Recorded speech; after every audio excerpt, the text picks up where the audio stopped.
Pak Jose, kalau kita bicara terkait hubungan kedua negara antara Rusia dan juga Indonesia pasti juga tak terlepas dari perdagangan, khususnya komoditas begitu ya, antara Rusia dan juga Indonesia. Sejauh ini bagaimana Pak perkembangannya? Ya, sebenarnya perdagangan antara kedua negara terus meningkat ya. Saat ini volume perdagangan adalah sekitar 2,5 miliar. Meskipun ini masih sangat kecil dibandingkan dengan potensi yang ada di antara kedua negara. Jadi kita mengharapkan ini ada peningkatan perdagangan ke depan dari jumlah tersebut. Targetnya adalah 2025 nanti bisa mencapai 5 miliar volume perdagangan antara kedua negara.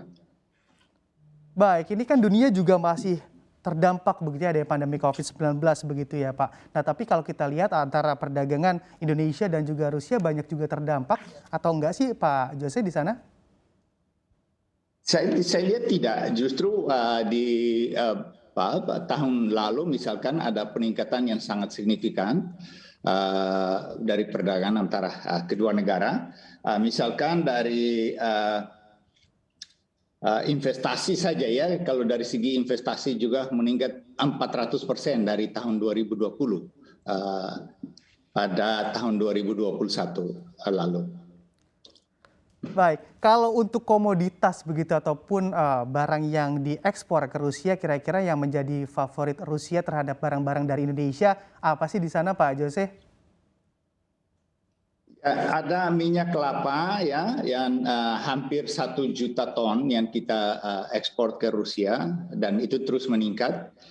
Itu yang paling banyak. Kemudian karet alam, ada kakao, kopra kelapa, kopi dan teh, alas kaki. Dan alas kaki ini jangan salah itu mencapai 115 juta US dollar ekspor kita ke Rusia.